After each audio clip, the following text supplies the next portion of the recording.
பிரித்தானியாவில் குடும்பம் ஒன்று விமான நிலையம் சென்ற நிலையில் கடவுச்சீட்டில் ஏற்பட்ட சிக்கல் காரணமாக திருப்பி அனுப்பப்பட்ட சம்பவம் ஒன்று பதிவாகியுள்ளது.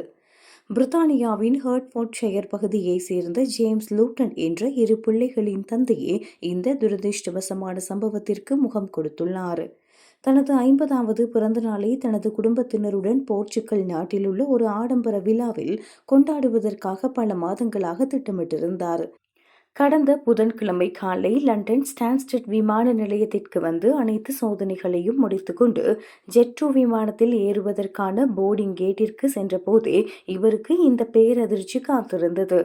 அங்கு நின்ற அதிகாரிகள் இவரது கடவுச்சீட்டை சோதித்துவிட்டு இவரால் விமானத்தில் பயணம் செய்ய முடியாது என திருப்பி அனுப்பியுள்ளனர்.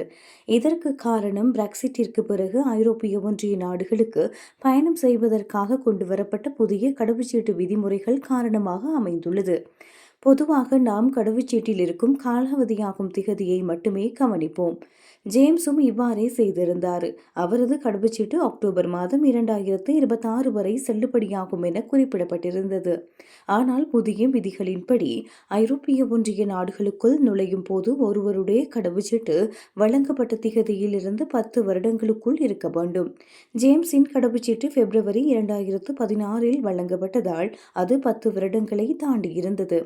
விதிகள் கடுமையானவை, எம்மால் எதுவும் செய்ய முடியாது என ஜெட்2 ஊழியர்கள் அவரிடம் மன்னிப்பு கேட்டுக்கொண்டு அவரை திருப்பி அனுப்பியுள்ளனர்.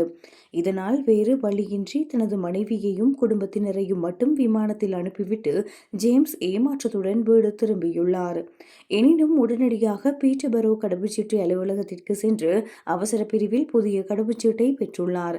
பின்னர் வெள்ளிக்கிழமை மதியம் போர்ச்சுகலுக்கு புதிய விமான டிக்கெட் ஒன்றையும் பதிவு செய்தமை குறிப்பிடத்தக்கது.